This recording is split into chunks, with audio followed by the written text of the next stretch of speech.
గర్జించే సింహం ఇక్కడ దేని గుర్తో తెలుసా? శ్రమలతో నిండిన జీవితానికి గుర్తు. నువ్వు నీతిగా బ్రతుకుతావు, యేసయ్య యేసయ్య అంటావు, ఉదయం లేచి అరుణోదయ ప్రార్థన చేస్తావు, సాయంత్రం కుటుంబ ప్రార్థన చేస్తావు.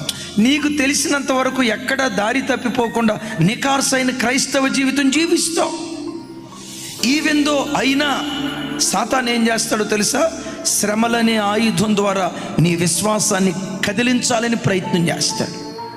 అనారోగ్యం అనే ఆయుధం ద్వారా, ఆర్థిక ఇబ్బందులనే ఆయుధం ద్వారా, అప్పులనే ఆయుధం ద్వారా, అసమాధానం అనే ఆయుధం ద్వారా రకరకాల శ్రమలనే ఆయుధాలు నీ మీద సంధించి విశ్వాసంలో నుంచి నేను తొలగించాలి. ఇది గర్జించే సింహం చేసే పని. నీవు అనుకుంటావు, నేను ఇంత భక్తిగా బ్రతికే కదా, నేను ఇంత ప్రార్థన చేస్తున్నాగా, నాకే ఎందుకు ఈ శ్రమలో, నాకే ఎందుకు ఈ కష్టాలు,